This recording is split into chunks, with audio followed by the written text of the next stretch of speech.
Pemirsa, Presiden Joko Widodo dalam Rapimnas Kadin di Nusa Dua Bali meminta segenap masyarakat Indonesia untuk mewaspadai varian COVID-19 yakni Omikron. Varian baru ini telah terdeteksi di sejumlah negara dan memiliki penyebaran yang lebih cepat daripada varian Delta. Presiden Joko Widodo dalam pengarahannya dalam Rapimnas Kadin tahun 2021 mengatakan penanganan pandemi COVID-19 di Indonesia sudah berjalan dengan baik. Presiden menyebutkan pada bulan Juli angka harian COVID-19 mencapai 56.000 kasus, namun sekarang hanya 311 kasus harian. Itu adalah hal yang patut disyukuri dan hasil kerja keras kita semua. Namun kita tidak boleh lengah mengingat belakangan ini telah muncul varian baru COVID-19 yakni Omikron yang telah menjangkiti 29 negara, bahkan Singapura sebagai negara terdekat dengan Indonesia. Varian baru itu sudah terdeteksi di sana.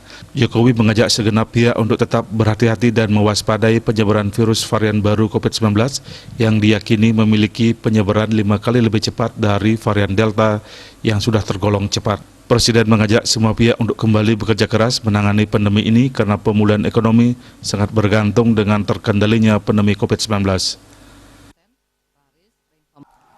Penularannya bisa 5 kali lipat lebih menular dibanding yang varian Delta yang kecepatannya juga sangat cepat sekali. Ini pun juga bisa menembus dari imunitas yang telah kita miliki.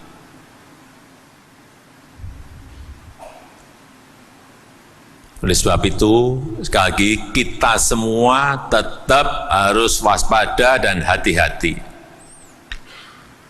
Hati-hati.